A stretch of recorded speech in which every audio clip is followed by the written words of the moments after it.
প্রিয় বন্ধুরা, কেমন আছেন সবাই? আশা করি সবাই ভালো আছেন। আজকে আমরা জানব একটি মানুষ ৯৯টি খুন করার পরেও আল্লাহর সীমাহীন দয়ায় সে কিভাবে একটি জান্নাত পেল। চলুন শুনে আসি সেই ছোট্ট গল্পটি। অনেক অনেক আগে এক দেশে এক ভয়ঙ্কর ব্যক্তি বাস করত। তার নাম ছিল না কেউ মনে রাখে, কিন্তু তার কাজ ছিল ভয়ঙ্কর।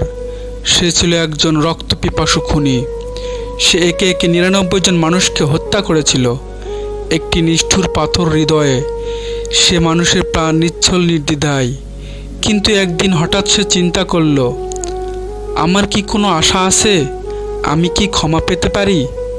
তার অন্তরে দুঃখ, অনুশোচনা আর ভয় কাজ করতে শুরু করলো।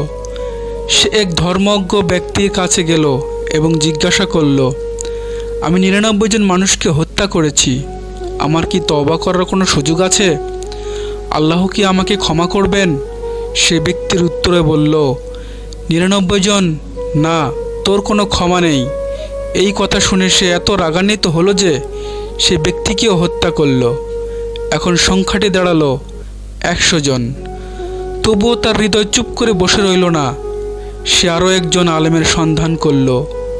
অবশেষে সে এক জ্ঞানী ও ধার্মিক আলেমের কাছে পৌঁছালো এবং সেই একই প্রশ্ন করল, আমি ১০০ জন মানুষকে হত্যা করেছি, আমার কি তওবা করার সুযোগ আছে?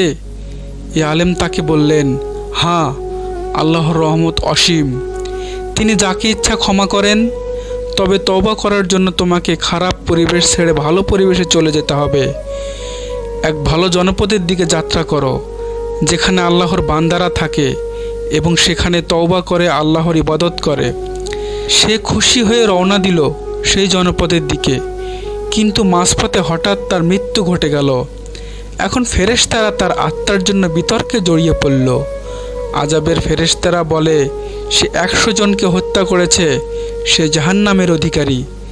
রহমতের ফেরেশতারা বলে, সে তো তওবার উদ্দেশ্যে রওনা হয়েছিল, তার অন্তর তো আল্লাহর দিকে ফিরে এসেছিল। তখন আল্লাহ তাআলা একটি অসাধারণ আদেশ দেন, ২ জনপদের দূরত্ব মেপে দেখা হোক, সে কোন জনপদের কাছে মারা গেছে। দেখা গেল সে যে ভালো জনপদের দিকে যাচ্ছিল, সে জনপদের থেকে সে ছিল একটু বেশি কাছে। আল্লাহ তাআলা তখন দয়াময় সিদ্ধান্ত নিলেন, ওহে রহমতের ফেরেশতারা, নিয়ে যাবে, আমি তার তওবা কবুল করেছি। একটি হাদিসে বলা হয়েছে, আল্লাহ তার উদ্দেশ্য ও আন্তরিকতা দেখে সেই জমির দূরত্ব পর্যন্ত এগিয়ে এনেছিলেন, যেন তার আত্মা রহমতের এলাকা থেকে উঠে। প্রিয় ভাই ও বোনেরা, এই গল্পটি আমাদের শেখায় আল্লাহর দয়া সীমাহীন। কেউ যত বড় পাপী হোক, তওবার দরজা কখনো বন্ধ হয় না। সৎসঙ্গ এবং ভালো পরিবেশ অনেক গুরুত্বপূর্ণ। দর্শক বন্ধুরা, আপনারা যদি আমার এই গল্পটি ভালোবেসে থাকেন, অবশ্যই ভিডিওতে একটি কমেন্ট করবেন, লাইক করবেন এবং সাবস্ক্রাইব করবেন। তওবা মানে শুধু মুখে বলা নয়, মন থেকে ফিরে আসা ও কাজের মাধ্যমে প্রমাণ করা। তুমি যদি ভুল করে থাকো, গুনাহ করে থাকো, মনে রেখো তুমি একা নও, আল্লাহ তোমার জন্য অপেক্ষা করছেন। তুমি যতই দূরে থাকো, ফিরে আসলে তিনি তোমাকে ক্ষমা করবেন।